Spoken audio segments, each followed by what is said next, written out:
देखो प्रश्नावली 2.5 प्रश्नावली 2.5 का प्रश्न 8 का पहला क्वेश्चन क्या कह रहा है? यहाँ पर आपको गुणनखंड ज्ञात करना है। क्या ज्ञात करना है? गुणनखंड।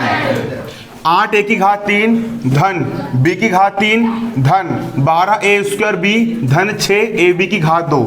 इसके गुणनखंड ज्ञात करना मतलब इसको आपको दो भागों में तोड़ना है। सबसे पहले यहाँ पर हम हल डालेंगे। हल डालने के बाद सवाल को जैसे का वैसा उतारना है। यहाँ पर आपको सवाल क्या दिया गया है?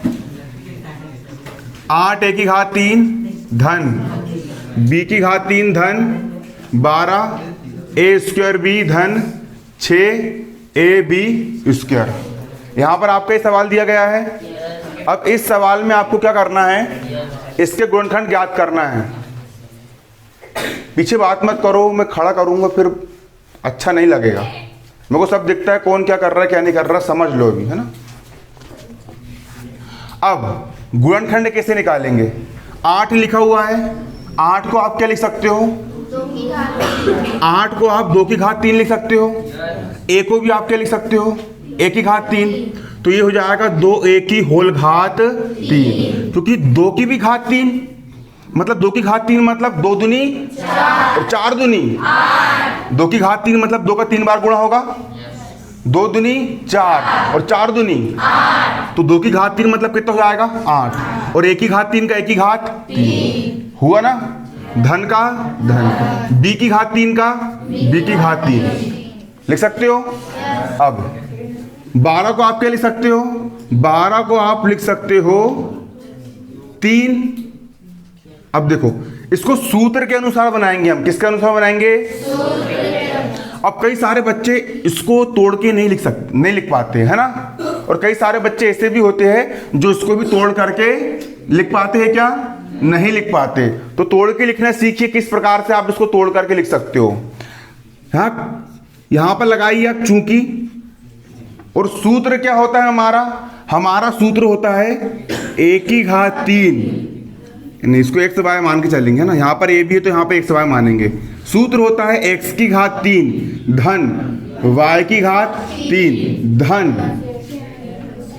3x² y धन 3xy² बराबर क्या होता है? x धन y की होल घात 3। हमारा यहाँ पर एक सूत्र ये होता है x की घात 3 धन y की घात 3 धन 3x² y धन 3xy² बराबर क्या होता है हमारा? x की घात 3 धन y की घात 3, उसके बाद फिर धन 3x² y धन 3xy²। क्लियर? ये हमारा क्या होता है? सूत्र। ये सूत्र बिल्कुल आपको कंठक से याद रहना चाहिए। x की घात 3 धन y की घात 3 धन 3x² y धन 3xy² बराबर होता है x धन y की होल घात 3। क्लियर? अब यहां पर x की घात 3 है तो यहां पर इसको x मान लिए।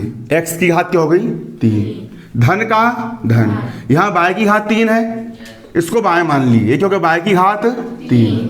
फिर धन लगा है तो लग गया धन, लग गया धन। उसके बाद 3 का 3 का 3। अब यहां पर x लिखा हुआ है, x मतलब ये वाला पद, और यहां पर अपना x 2a है, अपना x तो ये वाला पद है। समझो अच्छे से, यहां पर x लिखा हुआ है मतलब ये वाला पद, तो यहां पर भी अपन x लिखेंगे। अपना x कौन सा है? ये वाला है। तो यहां पर क्या? यहां पर x की घात 2 है मतलब कि यहां पर 2a की घात कितना हो जाएगा? 2। 2a की घात कितना हो जाएगा? 2, क्योंकि अपना x तो ये वाला है ना। क्लियर? और यहां पर कितना लिखा है? y लिखा हुआ है। और अपना y कौन सा वाला है? अपना y b है। अपना y क्या है? अरे x की घात 2 धन x की घात 3 धन y की घात 3, अपना y तो b है ना। तो यहां कितना लिख देंगे अपन? b लिख देंगे। अब धन का धन, 3 का 3, फिर यहां पर x लिखा हुआ है, x मतलब ये वाला पद सूत्र का।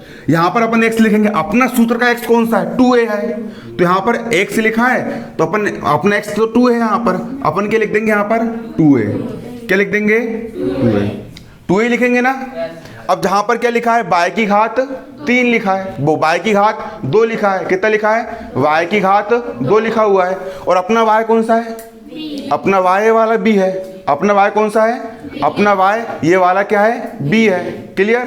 तो यहाँ पर अपन क्या लिख देंगे, यहाँ पर b की घात 2, b की घात कितने लिख देंगे, 2। क्लियर। कितना लिख देंगे, b की घात 2। अब सूत्र बना कि नहीं, देखो पहले इसको देखो, x की घात 3 धन y की घात 3 धन 3x स्क्वायर बाय धन 3x वाई स्क्वायर। अपना x ये वाला हो गया, x की घात 3 धन y की घात 3 धन 3x स्क्वायर बाय धन 3x इंटू ये बाय स्क्वायर। इसी रूप का हुआ, सूत्र के रूप का बना ना।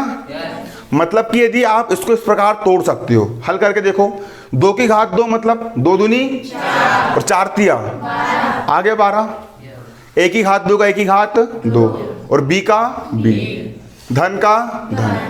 अब 3 दूनी 6, a का a, b स्क्वायर का b, मतलब इसको ये लिखा जा सकता है। ऐसा तोड़ते आपको आना चाहिए। और इसको हमने किसका रूप दिए, इसको हमने इस सर्व समीका का रूप दिए। किसका रूप दिए, इस सर्व समीका का रूप दिए। ये रूप देते आपको आना चाहिए।